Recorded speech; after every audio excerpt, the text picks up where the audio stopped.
Yeah, we have a new office since 2008, I think, and it's really, really nice. And we have lots of floors, and it's wonderful. We're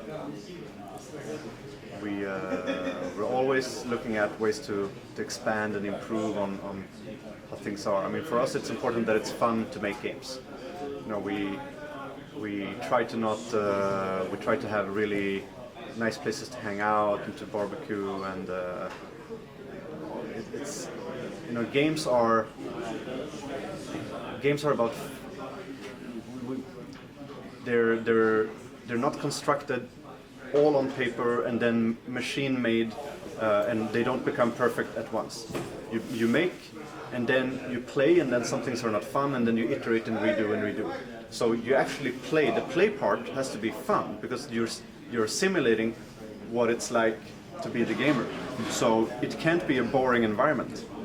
We have to have a loose atmosphere. We have to have a really, and we need everybody that works here to feel comfortable in giving feedback. So we don't want an emperor's new clothes kind of situation where the game is crap and nobody raises their hand and says this is crap.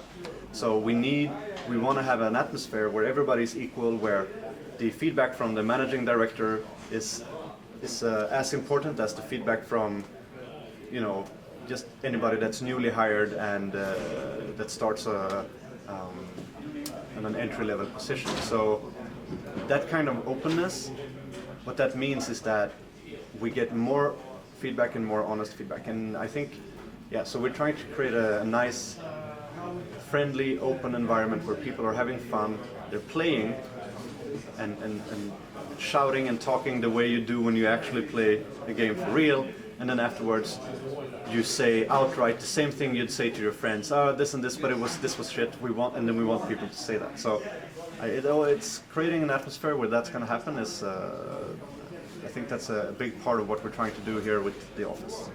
World in Conflict was in many ways an RTS that was heavily influenced by FPS. So the camera was a free look camera in a 3D world, and there was no other RTS had that. So it was already, it had one foot in the FPS world. And the other thing was the multiplayer of World in Conflict. The previous game then had a strong team play focus, and the only RTS that had anything like that, with a big, big number of players per side. So the step over to FPS for Massive and the team was not as big as you could think, because we were already very influenced by FPS genre. We were big FPS fans, so it was a very natural step. And the interesting another thing is we have taken some things with us. You'll notice that some things, like in the domination game mode, we have the same kind of domination bar that is pulling the standing of the match back and forth, which is we borrowed from World in Conflict. So we're trying to bring some things that worked in the team play mode over there since to Far Cry 3 multiplayer, since the team play is a big focus for us. I mean, we're influenced by a number of things when we're doing multiplayer. I mean, first of all, Far Cry 3, the game, it's different than the earlier Far Cry games, but very much the same in many ways. So it's a combination of the fresh insanity and the gritty feeling from Far Cry 2, and the insanity from Far Cry 3, and the beautiful tropical islands from Far Cry 1. So we bring this mix, especially with the non-military setting, with the beautiful colors. That is incredibly inspiring when you're doing multiplayer, and when we're coming up with our game modes or with our support weapons, to be able to not have to have a cluster bomb or a stealth bomber, but instead you have a pirate throwing barrels of gasoline on you, and it's all very dirty and homemade, and there's no protocol and there's no military discipline, and it's off the map.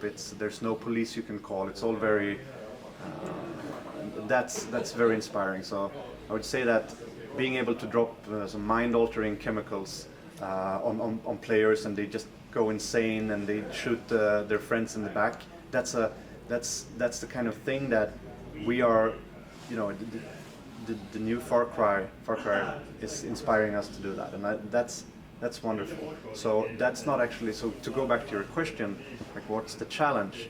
I feel that getting so much help from the game itself, just from what it is, that it's just really inspiring and fun to come to work every day and just come up with these things because they're so fresh. We're working in such a different and unique setting that if we had been forced to come up with something that was exactly like the other military shooters, it would have been hard because it's been so overdone.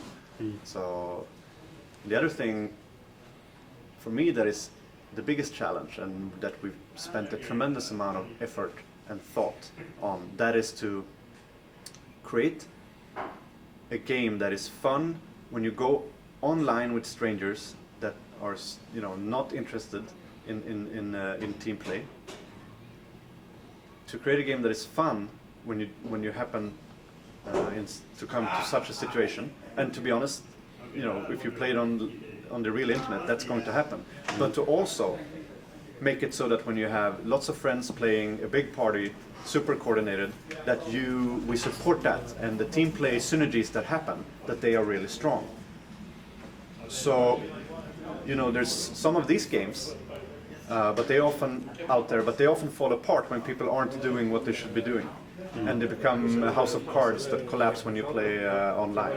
And then we have these games, but there's not a lot of team play. So our goal has been to have both, and to build features that encourages for people to move from the team play, from the not team playing, and push them up to team playing by using the team play economy that we have, that we give incentives and score for doing team play actions. So to get that all to work, which is like cracking the code a little bit, that has been the biggest challenge.